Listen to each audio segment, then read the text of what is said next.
আসসালামু আলাইকুম।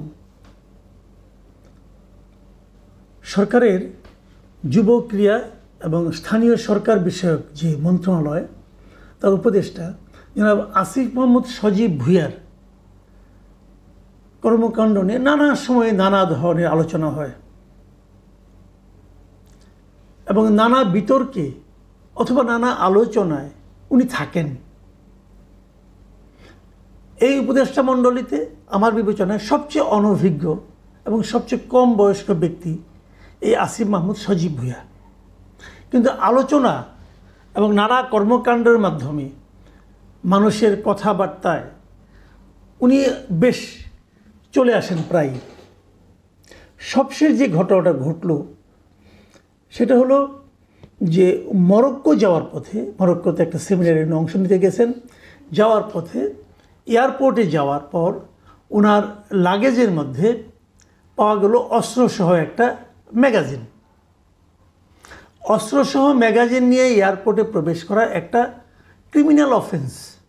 কথা পরিষ্কার ভাই, ক্রিমিনাল অফেন্স, একটা ভয়ঙ্কর অপরাধ।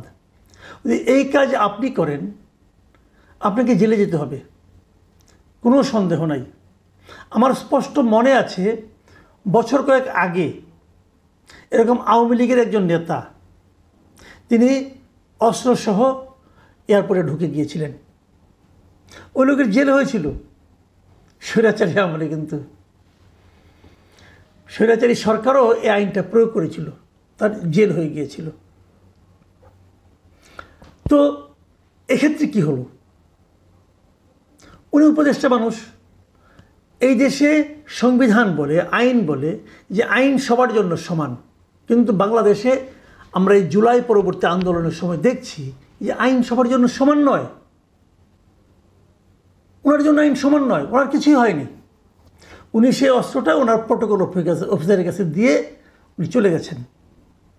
কেউ ওনাকে আটকায়নি, কেউ ওনাকে বলেনি আপনি একটা বেআইনি কাজ করেছেন, কেউ ওনার কাছ থেকে কোনো ধরনের মুচলেকা পর্যন্ত নেয়নি, যেন কিছুই হয়নি, যেন কিছুই হয়নি। এই হলো এই দেশের আইনের শাসনের নমুনা। পৃথিবীর অন্য কোনো দেশ হলে কী হতো সে আলোচনায় পরে আসি। এখন এই ঘটনা যখন ঘটেছে তখন নানা ধরনের কথাবার্তা কিন্তু এটা নিয়ে এসেছে। অনেকে আবার এমন প্রশ্ন করেছেন, আমি গতকালকে থেকে আজকে পর্যন্ত আমি বেশ সোশ্যাল মিডিয়াতে দেখলাম, অনেকে প্রশ্ন করেছেন যে উনি অস্ত্রের লাইসেন্সটা পেলেন কীভাবে। মানে বাংলাদেশে বেসরকারি যে কোনো পাবলিক একটা অস্ত্র কিন্তু লাইসেন্স আকারে নিতে পারে, তার জন্য কিছু নিয়ম আছে। নিয়মগুলো হলো, আমি আপনাদের একটু সংক্ষেপে নিয়মটা বলি। বাংলাদেশে একটা অস্ত্র আইন আছে, 1878 সালের আইন, সেটা আবার পরে আধুনিকায়ন হয়েছে। 2016 সালে আইনটা আবার নতুন করে হয়েছে, অনেক কিছু ধারা উপধারা যুক্ত হয়েছে। অস্ত্র পেতে গেলে আপনাকে যে কাজটা প্রথমেই করতে হবে, আপনার বয়স হতে হবে কমপক্ষে 30 বছর, 30 বছর, 30 থেকে 70 বছর আপনার বয়স থাকতে হবে। 30-এর কম হলে আপনি অস্ত্রের জন্য আবেদনই করতে পারবেন না। 2 নম্বর যে ধারাটা লাগবে সেটা হলো, যদি আপনি ছোট অস্ত্র নেন, স্মল আর্মস, পিস্তল, রিভলভার, সেক্ষেত্রে আপনার অর্থনৈতিক সচ্ছলতা এমন থাকতে হবে যে আপনি প্রতি বছর কমপক্ষে 3 লাখ টাকা আয়কর দেন। যে 3 লাখ টাকা আয়কর দেয় তার আয় কত হতে পারে ধারণাই করতে পারেন। তো আপনার বাৎসরিক আয়কর হতে হবে মিনিমাম 3 লাখ টাকা। এইভাবে আপনি বিগত 3 বছর আয়কর দিয়েছেন সেই সার্টিফিকেট আপনাকে আপনার অ্যাপ্লিকেশনের সঙ্গে জমা দিতে হবে। এটা হলো অস্ত্র পাওয়ার একটা ন্যূনতম যোগ্যতা। এরকম যোগ্যতা সবার থাকলে সবাই অ্যাপ্লাই করলে সবাই অস্ত্র পাবেন তা কিন্তু না। তারপরে সেটা আবার জেলা প্রশাসন তারা বিচার বিশ্লেষণ করবেন, তারপরে দেবেন। তো আসিফ মাহমুদ ভুঁইয়া কীভাবে অস্ত্র পেলেন?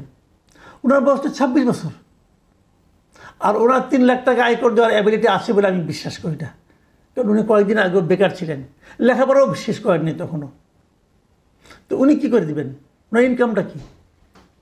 কাজে এই দুটো পয়েন্টে ওনার সে অ্যাবিলিটি নাই। এটা নিয়ে অনেকে অনেক রকম আলোচনা করেছেন যে কীভাবে অস্ত্র পেলেন না পেলেন। এটা নিয়ে মানুষ আলোচনা করতেই পারেন।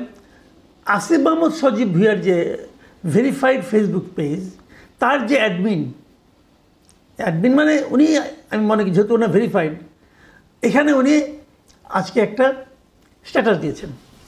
সেই স্ট্যাটাসটাতে উনি একটা ছবি দিয়েছে, অস্ত্র আইনের একটা অধ্যায়ের ছবি দিয়ে দিয়েছেন এবং ছবি দিয়ে উনি মন্তব্য করেছেন যে আসুন জানি, শিখি, তারপর মন্তব্য করি। ডিফেম করাই যদি উদ্দেশ্য হয় তাহলে অজ্ঞ থাকুন। ধন্যবাদ। এই যে ওনার মন্তব্যটা, এই মন্তব্যটার মধ্যে আমার কাছে মনে হয় এক ধরনের ঔদ্ধত্য আছে। মানুষকে আক্রমণ করার এক ধরনের মানসিকতা এখানে কাজ করেছে। তারপর উনি বলতে চেয়েছেন যারা ওনাকে ডিফেম করেছেন তারা সবাই কিছু জানে না, কিছু শেখেনি এবং তারা অজ্ঞ, মূর্খ। উনি হলেন মহাজ্ঞানী। এই মহাজ্ঞানী উপদেশটা জনগণকে এক দফা জ্ঞান দিয়ে দিলেন।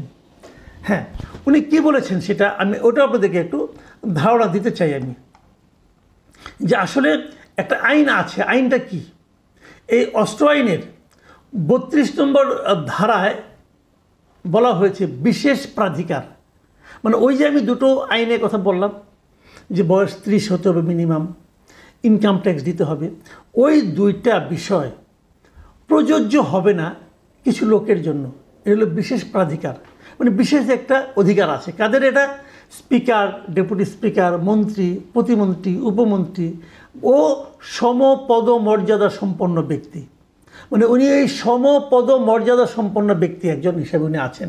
উনি মন্ত্রীর সমপদের মর্যাদা সম্পন্ন একজন ব্যক্তি। অতএব ওনার জন্য ওই 30 বছরের নিয়মটাও প্রযোজ্য নয় এবং ওই ইনকাম ট্যাক্সের ব্যাপারটাও প্রযোজ্য নয়। তো সেক্ষেত্রে উনি অস্ত্র পেতে পারেন লাইসেন্স হিসাবে। এটা উনি জনগণকে জানালেন, খুব ভালো। জনগণ জ্ঞান অর্জন করবে, সেটাও ভালো। কিন্তু আসিফ মাহমুদ সাহেব, আপনাকে আমি একটা কথা বলি, আপনি যখন জনগণকে জ্ঞান অর্জন করতে দিলেন তখন জনগণ কিন্তু আপনি যতটুকু দেখাবেন ততটুকু পরেই থেমে যাবে না, তারা আরও একটু পড়তে চাইবে। যেমন আমি নিজে অস্ত্র আইনটা জানতাম না, আমার জানার কোনো প্রয়োজন পড়ে নাই। আমি কখনো ভাবিনি যে আমি অস্ত্র নিব, আর যদি ভাবতামও আমি নিতে পারতাম না। আমি প্রতি বছর 3 লাখ টাকা আয়কর দিতে পারি না, আমার এত ইনকাম না, কাজে আমি পারতাম না। আমি তো মন্ত্রীও না, কাজে ওটাও আমি বিশেষ প্রাধিকারও আমি পেতাম না। তো আপনি বলাতে আমি এটা পড়েছি। 32-এর পরে হয় 33 নম্বর ধারার 33-এর খ, সেখানে কি বলা হয়েছে? জনাব আসিফ মাহমুদ, এটা কি আপনি জানেন? এটা কি পড়েছেন? এটা কি শিখেছেন? আপনাকে আমি একটু শেখাই কি আছে ওখানে। 33-এর খতে বলা হয়েছে বিদেশে অবস্থানকালীন সময়ে লাইসেন্সকৃত অস্ত্র সংশ্লিষ্ট জেলা মালখানা থানা সেফ কিপিং লাইসেন্স প্রাপ্ত প্রতিষ্ঠানে জমা রাখতে হবে। আপনি কি এখন বিদেশ যাচ্ছেন মরক্কোতে, আপনি কি আপনার অস্ত্রটা এই যেখানে যেখানে রাখতে বলা হয়েছে রেখেছেন? রাখেননি। আমি কী করে বুঝলাম? দেখুন, আপনি যে বলেছেন, আপনার যে নিউজটা ছাপা হয়েছে সেখানে আপনি স্পষ্ট বলেছেন যে প্যাকিং করার সময় অস্ত্রসহ একটি ম্যাগাজিন বাসায় রেখে এলেও ভুলবশত আরেকটি ম্যাগাজিন ব্যাগে থেকে যায়। এই কথাটা কিন্তু আপনি লিখেছেন, যেটা স্ক্যান করার পর আমার প্রোটোকল অফিসারের কাছে হস্তান্তর করে আসি। বিষয়টি আনইনটেনশনাল, এই আপনি লিখেছেন, কিন্তু আপনি নিজের ফেসবুক পেজে আপনি ব্যাখ্যাটা দিয়েছেন। প্রশ্নটা হলো, আপনি অস্ত্রটা বাসায় রেখে এসেছেন কেন? আপনি তো বাসায় অস্ত্র রেখে আসতে পারেন না। 33-এর খবর যে আপনি পারেন না। আপনি অস্ত্র নিয়েছেন, অস্ত্র সংক্রান্ত আইন জানবেন না? আপনি তো অস্ত্র রাখার যোগ্যতাই নেই আপনার। আপনি তো ওটা অন্যায় করেছেন, ক্রিমিনাল অফেন্স। এটা একটা ক্রিমিনাল অফেন্স আপনি করেছেন। কেন রেখে আসছেন বাসায়? অস্ত্র এমন একটা জিনিস, আপনি অস্ত্রের কোনো একটা পার্ট কারো হাতে হস্তান্তর করতে পারবেন না। এটা আপনার ব্যক্তিগত, আপনার বাবাকে দিতে পারবেন না, আপনার মাকেও দিতে পারবেন না। এটা কি আপনি জানেন? আপনি তো জ্ঞান অর্জন করার জন্য জনগণকে মাঠে নামাই দিলেন। জনগণ কিন্তু মাঠে নেমে গেছে। আমার মতো লোক যখন নামছে, অনেক লোকই নামছে।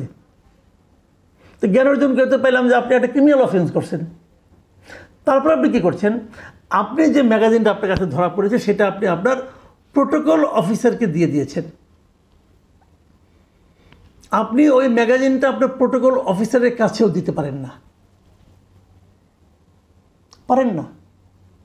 আপনাকে জমা দিতে হবে আপনার নিকটবর্তী থানায়। আপনি প্রোটোকল অফিসার যে ওখান থেকে নিয়ে বেরিয়ে গেল, তাকে তো যে কোনো সময় অ্যারেস্ট করতে পারে পুলিশ। তুমি এটা পেলে কোথায়? কোনো আইন নাই। আপনি উপদেষ্টা না, কি আসে যায় রে ভাই? কি আসে যায় উপদেষ্টা? উপদেষ্টা হচ্ছে কী হয়েছে? আপনি বাই চান্সই উপদেষ্টা হন আর নির্বাচন করেই হন, যেভাবেই হন, বাংলাদেশের আইন অনুযায়ী আপনার এই উপদেষ্টা মূল্যের কোনো মূল্য নাই যদি আপনার হাতে একটা এরকম বেআইনি অস্ত্র থাকে। আর উপদেষ্টার অস্ত্র বলে যদি প্রোটোকল অফিসার নিয়ে যায়, তার তো জীবন রিস্ক। এখন ওটা ছিনতাই হয়ে যেতে পারত। আপনি কী করলেন বলেন? আইন মেনেছেন? আপনারা আইনকে কি মনে করেন? আইন কি আপনাদের পকেটে থাকে চীনাবাদাম? ইচ্ছা হলো খাইলাম, ইচ্ছা হলো ফটো এলাম, ইচ্ছা হলো কাউকে দিয়ে দিলাম। এটা শেখ হাসিনা করত, তাকে আমরা স্বৈরাচারী বলতাম। আপনারা তো তার চেয়ে বড় স্বৈরাচারী হয়ে গেছেন।